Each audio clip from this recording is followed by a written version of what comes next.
Ms. Lyons. Hi. If you are reading this, then they killed me. I wanted to tell you that I enjoyed talking to you. You seem like a really great lady. I'm sorry we didn't meet under different circumstances. Thank you for your kindness. Have a wonderful day. Letter from Death Row Inmate Robert Colson, June 25th, 2002.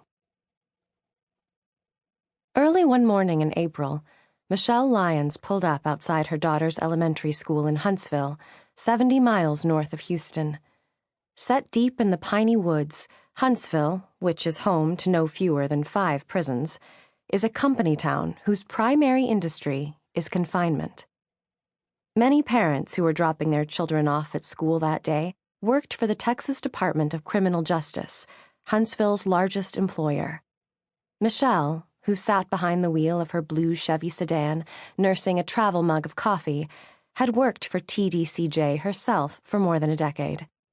She had been the public face of the agency, a disarmingly friendly, upbeat spokesperson for the biggest prison system in the nation. Though she had left the position 2 years earlier, she was still well known around town, and several mothers waved as her car idled in the drop-off line. "Have a beautiful day," she murmured when her 9-year-old leaned in to kiss her goodbye.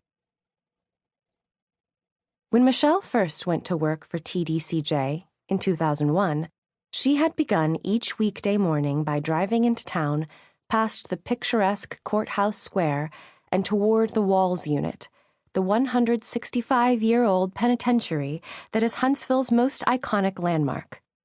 The prison, whose ramparts measure more than 30 feet high, is a colossal, foreboding structure crowned by razor wire, a 2-block-long red brick fortress that houses the most active death chamber in the country. Michelle's office occupied a corner of an administrative building directly across the street from the walls, and one of the requirements of her job as a public information officer had been to attend every execution the state carried out. She had also attended executions for her previous job, as a reporter covering prisons for the hometown newspaper, the Huntsville Item.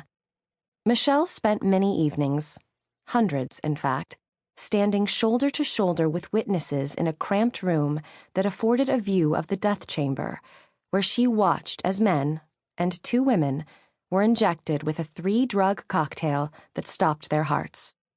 All told, she had seen 278 inmates put to death.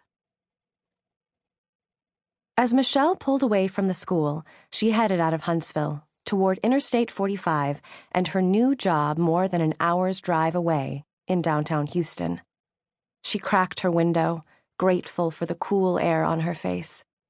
Mornings, when her commute offered time to think back on everything she had seen at the walls, were the hardest. She was flooded with memories from her time inside the death house, of the conversations she had shared with particular inmates in the hours before they were strapped to the gurney, of the mothers dressed in their Sunday best who had turned out to attend their sons' executions, of the victims' families, their faces hardened with grief, of the sudden stillness that came over the prisoners soon after the lethal drugs entered their bloodstreams. She could still see some of these men, their chests expanding, their chins stiffening as they took their last breaths. These memories intruded with such frequency that Michelle no longer tried to push them out of her mind. Instead, she had started recording voice memos, letting her thoughts unspool as she drove alone in the car. She kept one eye on the road that morning as she rummaged through her purse for her iPhone, finally fishing it out and holding the microphone up to her mouth. "I support the death penalty," she began. "I believe that there are some crimes that are so heinous that the only way you can truly pay your debt to society is with your life." She spoke with the same deliberation she had used when addressing reporters outside the walls after her high-profile executions. "But in other cases, I feel very conflicted," she added. "There are men I watched die that I don't think should have."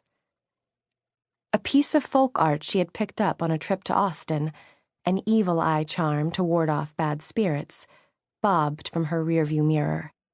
I thought being away from the prison system would make me think about it less, but it's been quite the opposite," she continued. "I think about it all the time."